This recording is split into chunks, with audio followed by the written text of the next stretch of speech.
Приветствую, друзья! Программа «Просто вкусно», канал Якутия-24. С вами, как обычно, Петр Цыпандин.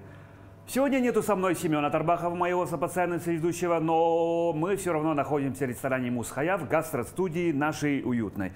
И сегодня к нам пришла в гости Мария Дмитриевна Горохова. Для того, чтобы ее представить, мне придется, друзья, все-таки зачитать.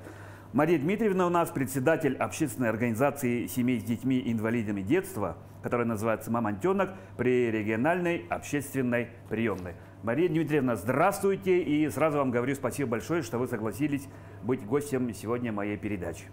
Здравствуйте, я тоже рада вас приветствовать. Да, кулинарное ток-шоу мы нашу передачу называем, да. Чем вы к нам сегодня пришли, я смотрю, вы просто вау.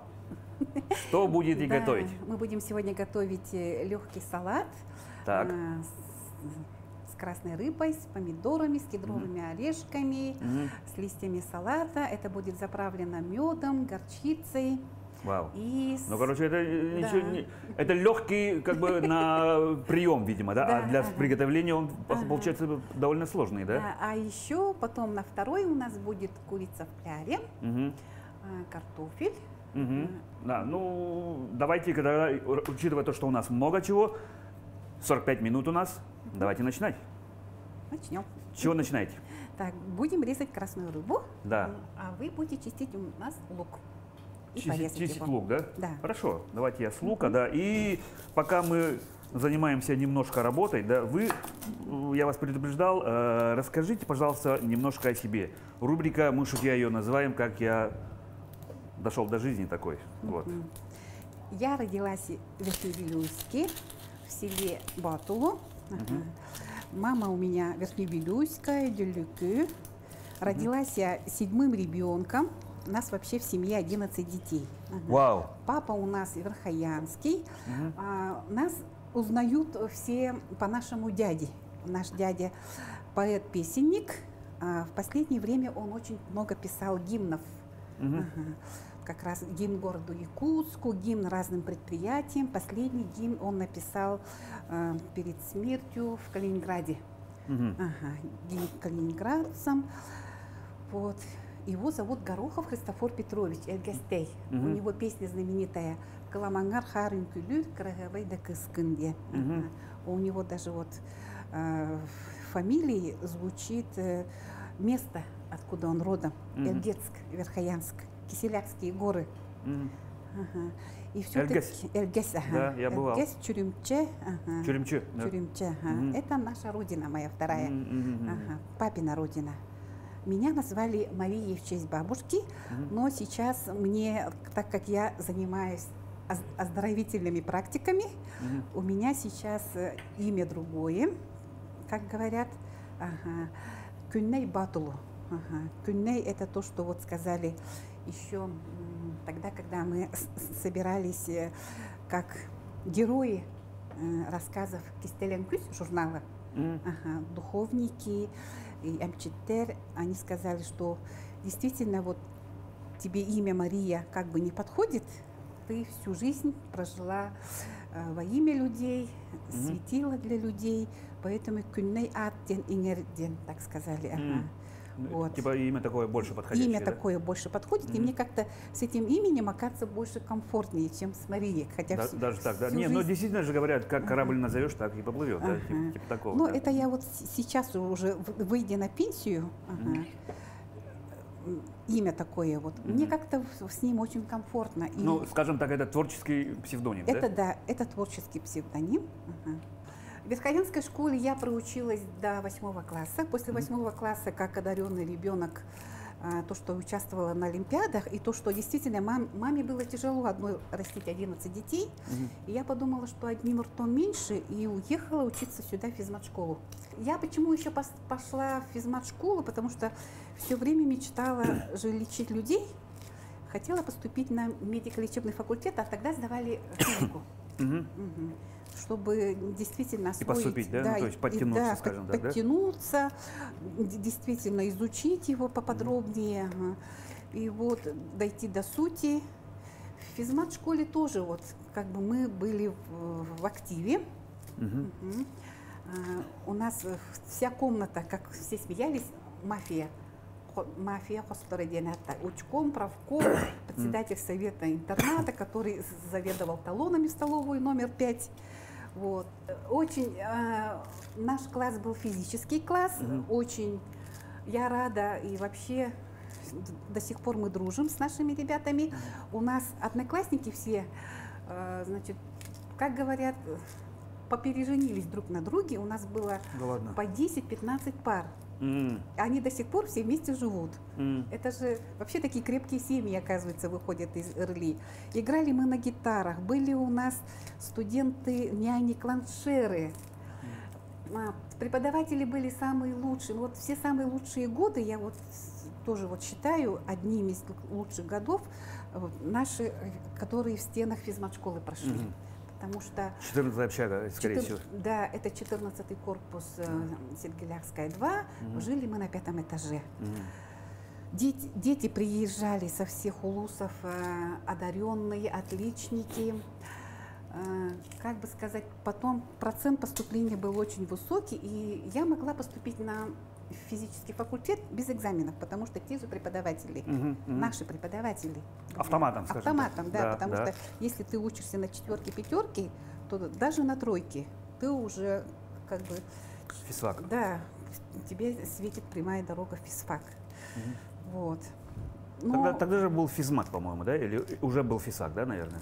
Я потому что тоже физфак заканчивал. Нет, там был физфак. Физфак уже был. Да, потому что у нас ребята уже поступали, кто на математику, но более одаренные у нас все поехали Москва, Ленинград, Мехмат.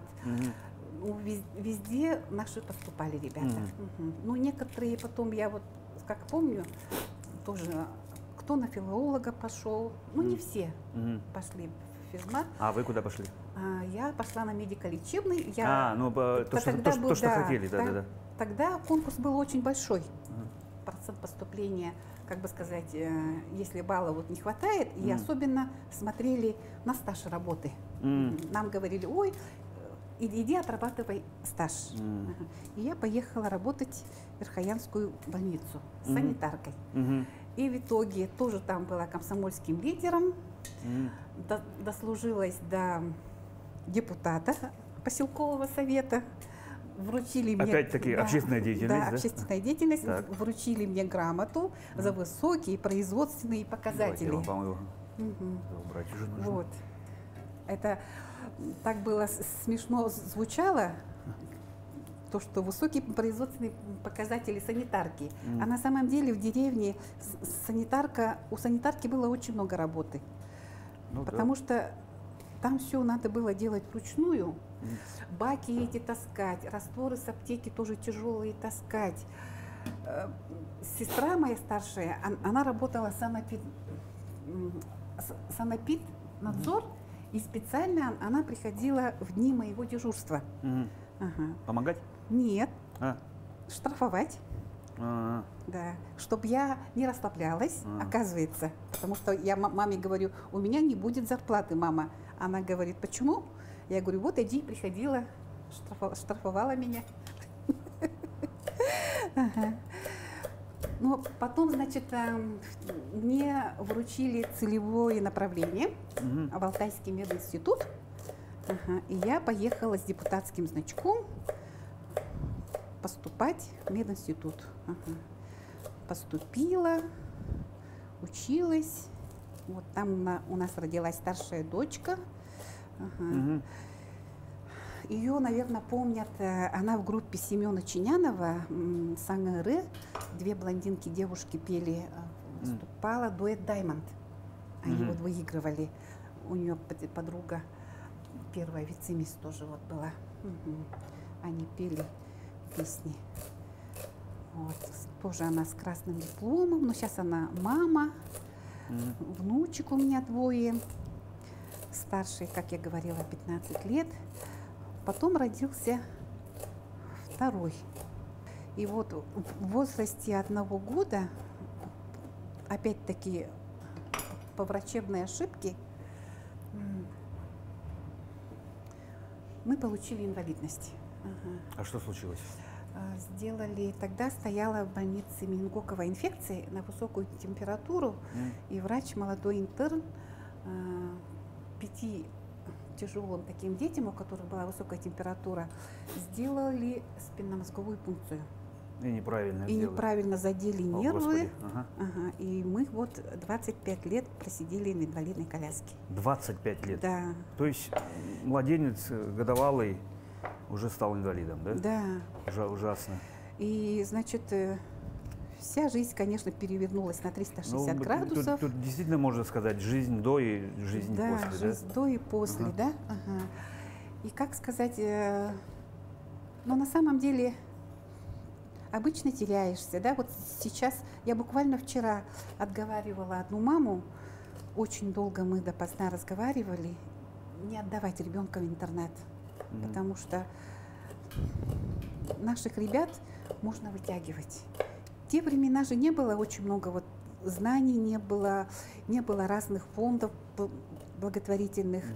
И мы решили создать свою общественную организацию. А как вы вообще справлялись тогда вот с сыном? Вот сами ухаживали, да? Тогда, получается, кормили каждый день. Ежедневный уход требуется, да, инвалиду же, Да, это, который не ходит. который не ходит, Да, и который... колясок, скорее всего, вообще не хватало.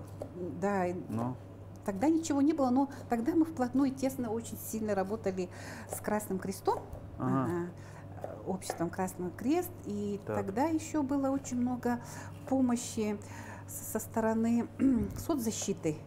И сам мэр, тогда мэром был Павел Павлович Бородин. А вы уже в городе уже были? Да, В Якутске? да, Так, мы так. уже переехали в город, Ага. и я взяла академический отпуск, ну потом уже дальше я не стала продолжать учебу.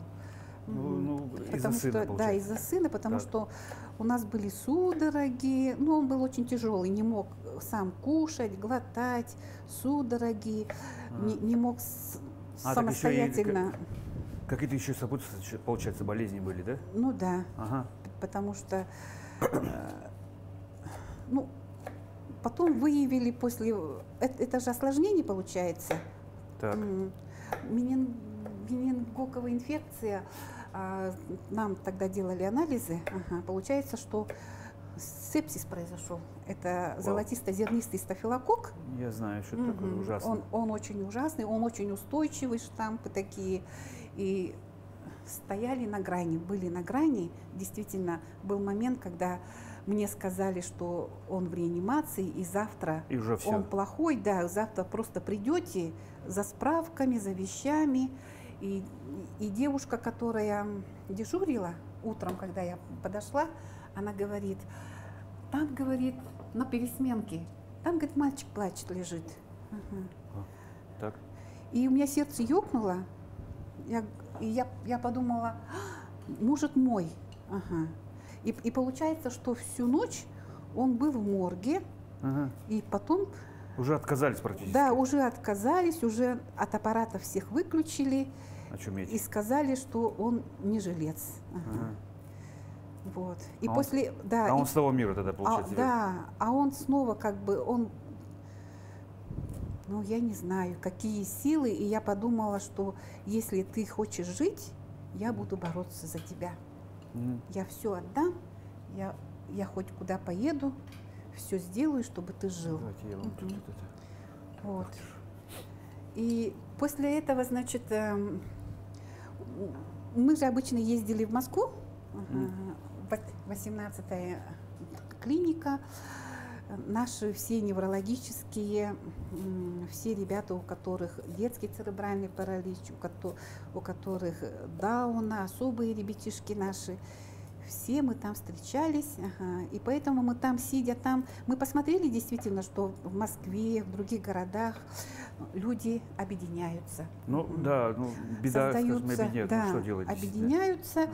и создают фонды, общественные организации. И вот мы приехали, когда в Якутск, вот возле медучилища старое здание деревянное было, и там Ягомо-подросток, вот мы встретились под Головом Александром Григорьевичем, да, да, Александром кстати, да. Григорьевичем. Золотой человек просто. Мгм. И он говорит, вот давайте, говорит, создавайте, будем тут рядом, вместе будем тут работать, я вам буду помогать. И вот в 90-м году создали Якутское городское общество инвалидов. Мгм. То есть вы стояли у истоков, получается? Стояли у истоков, да. Так. Сначала были просто такие вот у нас дела, как сказать, справляли дни рождения, справлялись, кто где лечился, где какие профессора хорошие, где какие Ну лекарства. да, обмен опытом. Да, Интернета да. нету, конечно, Интернета только так, нету, да? да. И как бы у нас был девиз, чтобы не пропасть поодиночке. Да. Ага. Не терять духом, да? Ну, Да. поддерживать друг Да, друга. Конечно, справлять это очень дни важно. рождения, Да. чтобы общаться, потому что наши семьи, все практически... Давайте я с помидорками вам помогу тоже, да? Ага, хорошо. Половинку возьму, чтобы не стоять. Да, наши семьи, мы в одиночку воспитываем ребят, потому что папы не выдерживают вот этих всех больниц наших.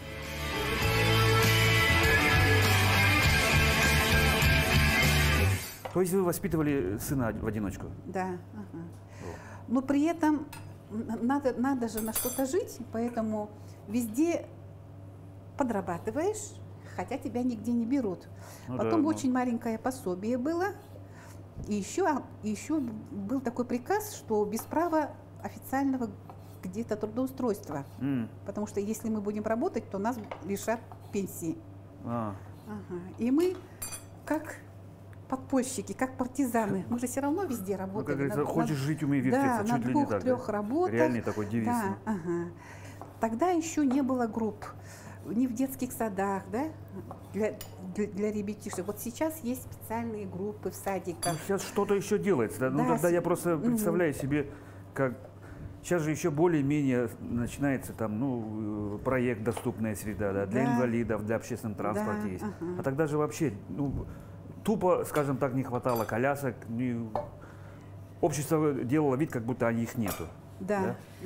И мы все время, и до сих пор, да, но сейчас уже как бы я успокоилась, мы должны были доказывать людям, вообще всем, то, что мы не хуже других, Ну да. что мы лучше, мы должны были лучше всех.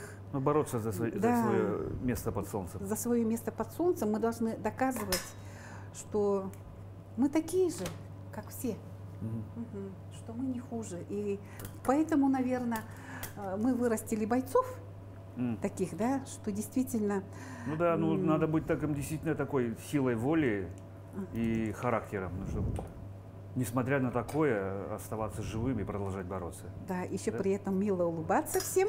Ну, когда обзывают твоего сына, ну это сейчас называют буллингом. Буллинг, да. Мы все через это все прошли. Это раньше я плакала, запиралась, никуда не выходила потом. А сейчас... Кричала: «Господи, за что мне это такое?» да? Наверняка. Да, было такое, да. Были минуты отчаяния, и на самом деле у очень многих такое бывает, оказывается.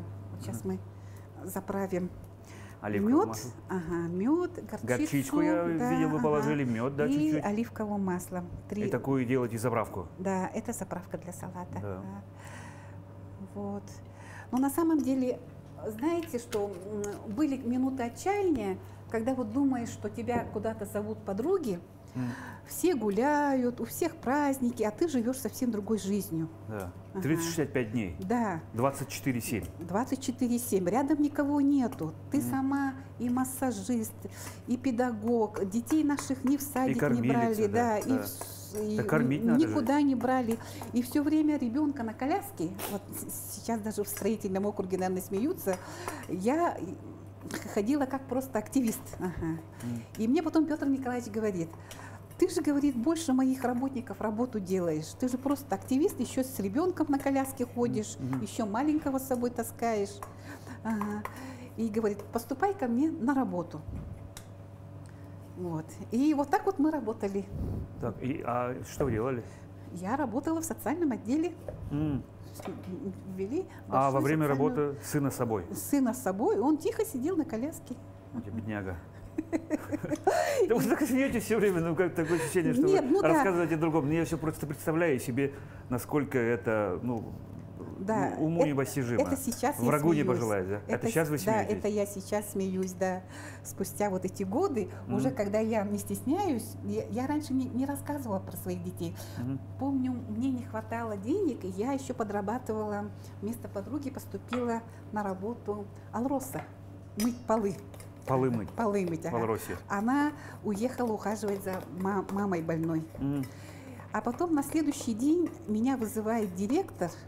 Ну, я думаю, все, узнали, что у меня, да, что у меня ребенок инвалид. Ага, и сейчас меня выгонят. Ну да, ага. С позором. Ага. А он говорит, иди-ка сюда, говорит. Я говорю, иди-ка поближе, говорит, садись. Он стол был такой большой. Ага. Иди поближе, садись. Ага. Рассказывай, говорит. Ага. Ну, я такая вся трясусь, думаю, что сейчас мне сказать-то? Ага. А на самом деле тогда Алроса получали немалые деньги. Хорошую зарплату получали. Ну девушки. И сейчас тоже, я думаю. Ага. А он говорит, а почему ты, говорит, скрыла, что у тебя больной ребенок? Может быть, я хочу помочь. Вот, говорит, очень хочу помочь. Почему ты, говорит, скрываешь? Угу. И ты, говорит, с завтрашнего дня не будешь мыть полы. Потому что у меня тогда в молодости я была и худее, и волосы длиннее. Меня поставили встречать делегации. Да ладно? Да. Оформили цветочницей. Ага. И каждый раз меня одевали красиво и вызывали. Ага. А так, на самом деле, я благодарна тоже всем моим сотрудникам, с кем я работала тогда, в Алроса, да. Коллег, потому что тогда я еще подрабатывала в Рискоме профсоюзов медиков еще. Ага. И они все это знали, что я работаю на нескольких работах, одна воспитываю детей, и что я человек такой активист. И еще общественная нагрузка при этом. Да. И еще, значит, они говорили мне, Машенька, не мой полы, у нас чисто, ты просто бумаги вынеси мусор и все. Они даже, мне потом рассказывают, что они сами там даже иногда мыли полы. Ну, чуть-чуть, если что-то убрались, и вы приходите, говорят, вот мусор и все. Да. Было такое дело. Люди жалеют, конечно, да, но добродушные, значит, потом. Да, сейчас мы заправим наш салат заправкой такой. Сейчас посмотрим. И я вот благодарна вообще вот судьбе, как говорится, что действительно мне встречались на моем жизненном пути всегда светлые, добрые, хорошие люди. Ну, конечно, вот были люди, которые, как сказать? Палки в колеса. Да, палки в колеса вставляли. Было даже такое, что даже в коллективе было такое, что люди не хотели видеть, на самом деле, люди же красивую картину же хотят видеть, да, а не хотят видеть... Ну, привычную, скажем да, так. Что... А тут инвалид вроде тут, как бы неполноценный. Да, тут ходит женщина... Люди же относятся к инвалидам, как, ну, относились, по крайней мере, как будто это какая-то болезнь, как будто. Чурались, да, всегда. Чурались, да. Вот даже на детских площадках с ребенком, который целый день сидит дома в заперти, и тяжелый, дышит кислородной, вот этой, кислородом дышит. Ага. Уберем это, чтобы камера не мешала. Что просто вот выйти показаться, да, просто выйти подышать воздухом. Они свежим, говорят, да, куда вы идете? Вы же, говорит, уроды. И вот я помню, ездили на лечение в реабилитационный центр. Тут сумка с памперсами, с разной едой, с разными салфетками. И тут еще ребенка, тут коляску тащишь. И говорили, куда ты прешь, сиди дома. Что вы делаете? Это было такое, да, было. И я, плача, говорила, мы едем на лечение в медцентр. Они прямо даже двери автобусники закрывали, лишь бы нас не брать. Было такое. И тогда мне приходило в голову, почему нет специальных автобусов для инвалидов. Были даже такие мысли. Так, еще заправим грецкими орешками. Щедро. Кедровые? Так, да. Кедровые орешки? Да, кедровые орешки. Щедро? Они прямо с Новосибирска. С родины. Наши сибирские. Ага. Вот. И у тебя вроде идешь хочешь света, хочешь вообще тянешься к светлому, а на самом деле тяжелая болезнь все-таки сказывается. И ты даже как бы ты не живешь своей жизнью, ты живешь только жизнью ребенка, и еще должна при этом везде работать. Ну да, деньги нужны. Вести домохозяйство свое.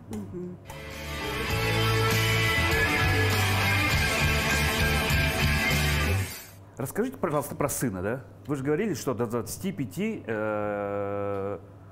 он был инвалидом, сидел в кресле. Да. Да. Так. Как вы ухаживали за ним? Ну, Марина Дмитриевна, смотрите, вот правильно делаю? Вот так, да? Так. Да. Так, вот так, да? Да, вот так. Так. Раз. Ага. Два, да? Ага, Ну все, да, понял. Да, всё, ага. два. Значит, лечились мы, как у нас диагноз был детский церебральный паралич, лечились мы в неврологии, потом очень много ездили в Москву, но все-таки получилось то, что очень много побочных эффектов было от этих всех лекарств, которые мы принимали. Ага. Это я для курицы возьму. Ага. И тогда, значит, мы же искали альтернативы, и смотрели, изучали, где, как можно оздоровиться. Я прошла все вот эти вот, как говорятся, вот были же фирмы, вот Тяньши, да, разные. Китайские, да? Да. Ага. И получилось, что действительно в Китай я никак не могла доехать, но тогда еще получилось, мы изучали массаж, потому что так хотелось действительно, мы так уставали таскаться с этой коляской инвалидной. Вот самое главное у нас была мечта, чтобы ребенок начал ходить. Ага. И потом вот начали учиться. То есть все равно продолжали верить, да? Да. Проходили, значит, обучение иглоукалывания, нашли вот эти вот разные методики, находили. Ну вот обычный массаж, как бы он хорош, но нужно было еще что-то действенное. Что-то лечебное такое, да, которое помогает. Ага. Да, чтобы такое эффективное было. И мы услышали у наших женщин, которые ездили в Китай, что действительно есть такие компании. Вот люди встают с инвалидных колясок, опорно-двигательный аппарат, после инсультов люди оздоравливаются. И вот эта международная корпорация, ФАХО называется, да, они соединили в себя все лучшие, все, что есть в мировой практике по физиологии, по нейробиологии, иглотерапию. Все соединили в один аппарат. Они его изобретали прямо как космический аппарат.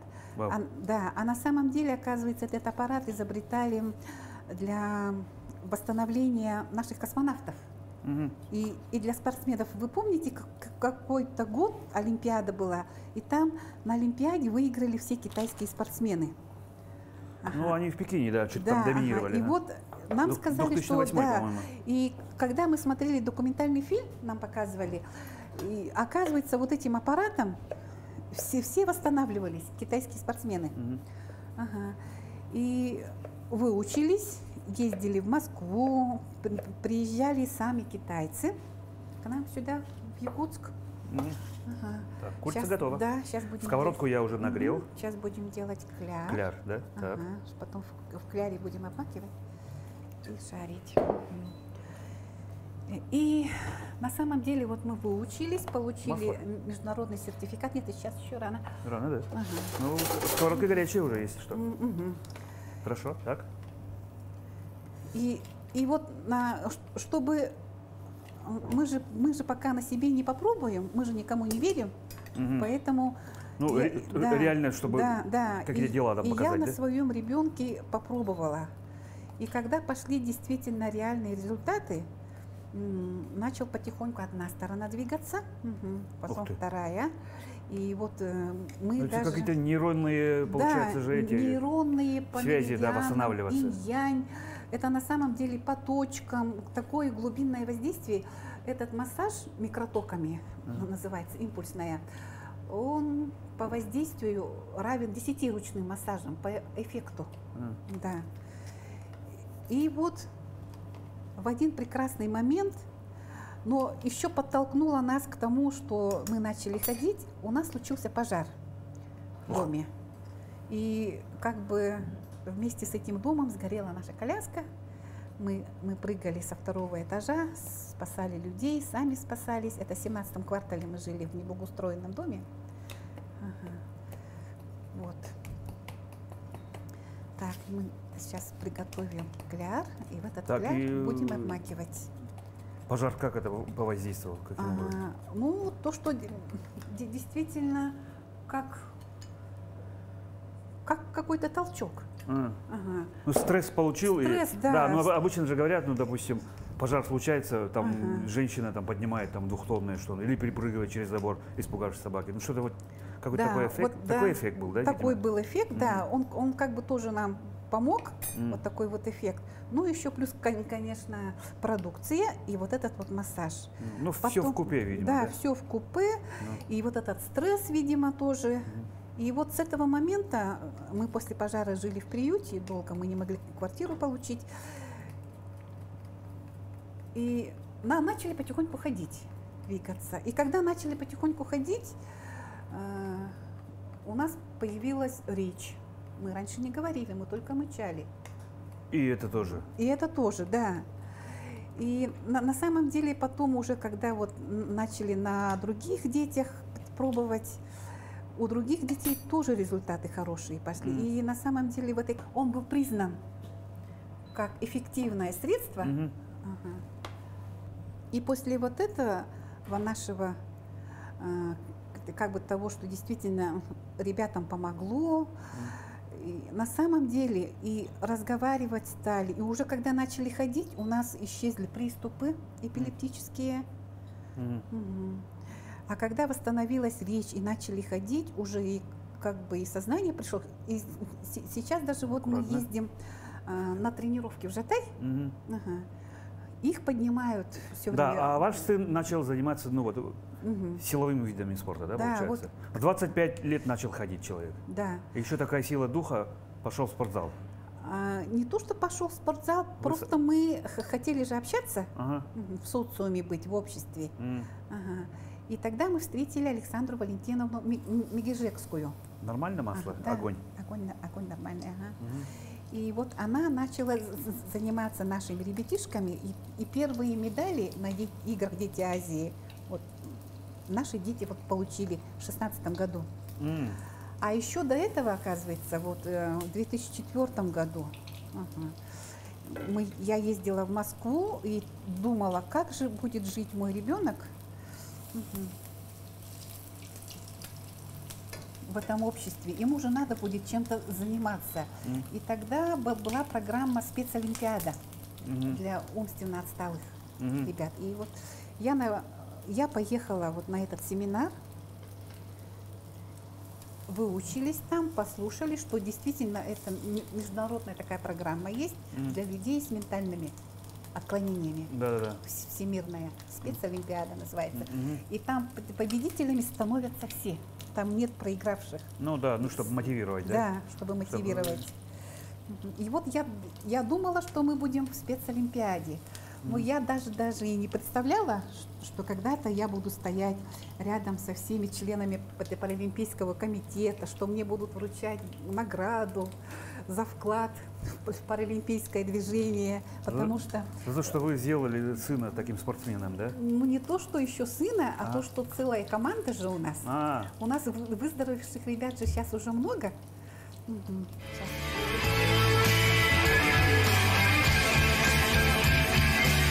Так, друзья, мы взяли немножко паузы, потому что у нас эфирное время немножко, мы чуть-чуть там, технологическая ошибка произошла. Пожарили картошку, господи, курицу в кляре. Ой-ой-ой. Давайте огонь я убавлю. Все.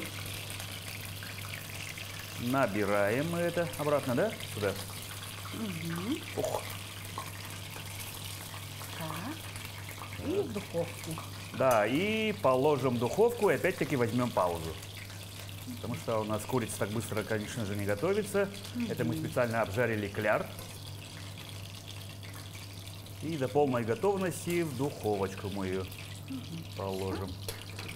Так, мы накладываем это в железную посуду и в духовку. вооружившись тряпочкой. Опа. У нас уже готовая духовка, противень. Опа. И до полной готовности, я так думаю, минут еще на 15-20, да? Да. Да. 20. Ну, опять-таки возьмем паузу.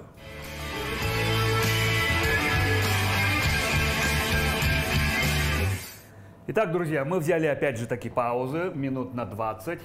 У нас позволяет такое. И мы положили нашу курочку в кляре, которую мы пожарили, в духовочку. Мария Дмитриевна, аккуратно, горячее все. Да. И я вас сейчас уже попрошу, у нас все готово, начать сервировать. Салатик и все прочее, да?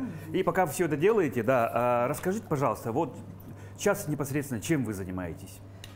Сейчас непосредственно мы занимаемся, у нас команда, у нас ансамбль хомусистов, сетим, руководитель Бугаева Саске. Вот еще второе. Потом своя команда по пауэрлифтингу сборная.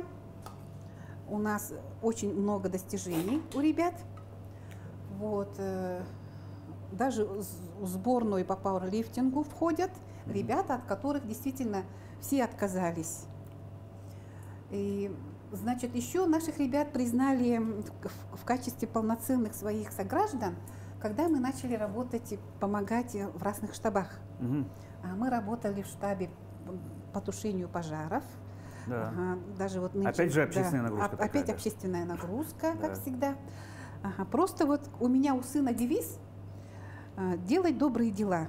Вот он утром встает каждый день и говорит: мама, пошли делать добрые дела. Мы должны 10 добрых дел сегодня сделать. В день? В день. Ну, уже такая задача, да, у парня? Да, это получается как бы, как он говорит, я должен это сделать. И как бы он становится как бы проводником,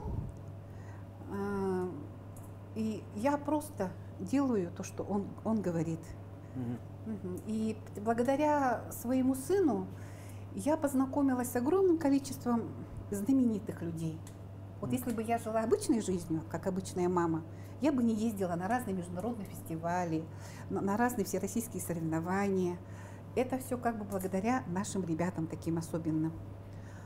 Вот. И воскресные дни. И в эти же дни мы не пропускали ни одной тренировки. А на тренировки мы ездим в Жатай, потому что там наш тренер Александра Валентиновна. И, можете как в поле чудес привет передать. Да, всей нашей команде, всем нашим ребятам хочу передать привет, всем нашим родителям. Я вот хочу сказать, если к вам на работу просится мама с больным ребенком, я просто прошу обратить внимание и взять на работу, потому что мы, мамы таких особенных ребят, мы как ниндзя, мы как универсалы, как солдат универсальный. Мы все умеем, мы все можем, мы очень ответственные люди, мы на все готовы. Вот так вот можно подать. Да, и сейчас, когда я раньше, например, очень стеснялась всем рассказывать, что у меня ребенок инвалид. Пряталась, стеснялась. А сейчас получается, что я мама, у меня младший сын тоже занимается, когда вот мы жили в старом доме, он тоже вот приобрел бронхиальную астму. У него была инвалидность до 18 лет, но после 18 лет он сказал: мама, я не хочу быть инвалидом, и не пошел на медкомиссию, хотя сейчас он тоже очень сильно занимается спортом, у него хорошие результаты, я мама 2 чемпионов и дочка певица. Ну, и, чемпион России это очень дорого стоит. Да, поэтому мне все говорят: о, мама чемпиона пришла, и я уже всем рассказываю действительно, что он не только чемпион, мы вот недавно ездили, мы создали команду добра, и обучились, ездили в Москву, работали в госпиталях, помогали нашим солдатам. Вот совсем недавно же вы вернулись. Да, совсем недавно мы ездили, нас провожал сам Айсан Сергеевич, обучились к срочным вот курсам оказания первой помощи, повязкам научились, значит, элементы массажа, делали сувениры. Увезли очень много своей национальной продукции. Ну, моральная поддержка. Моральная поддержка. Еще играли там на хомусах. И действительно, вот особенно Бурденко было очень трогательно, когда госпитале, да? Госпитале Бурденко все говорили: вот повезло бурятам и якутам, то, что действительно очень сплоченные. Такая поддержка. Все время помогают, ходят. И говорит, когда вот мы играли на хомусе, все приходили в эту палату и говорили: как хорошо, мы прямо даже тут постояли минут 10 и отдохнули. Хочется низко поклониться всем докторам, врачам и всем ухаживающим за нашими ребятами, всем матерям наших героев. Действительно, низкий поклон, что действительно мы благодарны за наше мирное существование, за наше мирное небо, благодаря вот вашим ребятам, нашим героям. Ну что, задача нашей передачи обязательно попробовать, что у нас получилось. Пока был перерыв, я салатик там подворовал. Давайте я теперь курочку попробую. Вы тоже пробуйте. Давайте, приятного нам аппетита.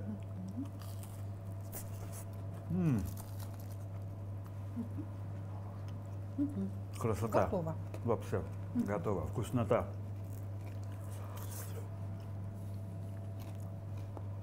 Ну, салат попробовать.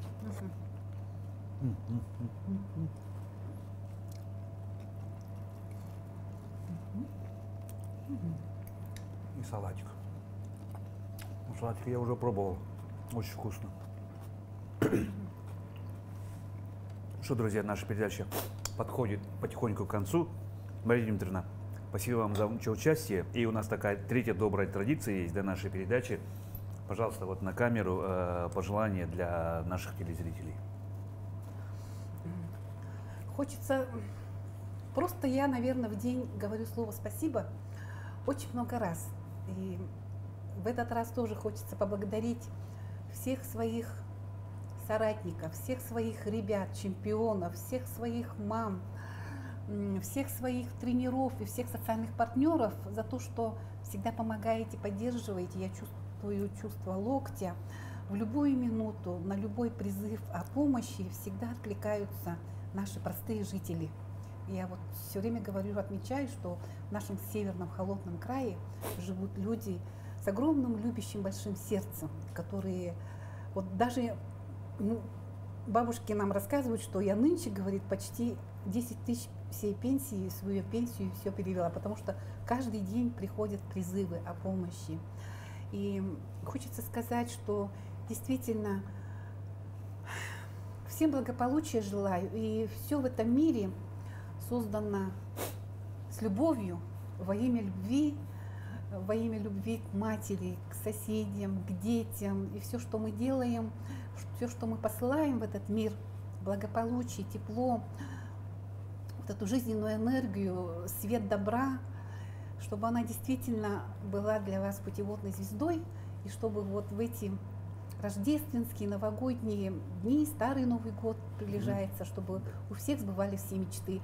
А мечты, я все время говорю, я боюсь мечтать, потому что все мечты в этой жизни почти у меня все осуществились, я просто еще не полетела в космос. Классно. Да, а я еще раз подчеркну, что у нас сегодня в гостях была Мария Дмитриевна Горохова. Я вас назову, знаете как, человек с золотым сердцем, который никогда не сдается. Спасибо вам большое. Да. Это просто здорово. Тоже ваша жизненная история – это просто история одного человека, про которого можно и книгу написать, и кино снять, и все что угодно. Ну что ж, друзья, на этой такой очень теплой ноте наша передача подходит к концу. Так трогательно все это слушать. Программа «Просто вкусно», канал Якутия 24. Будьте здоровы, друзья, берегите себя. А нам надо доедать. Да.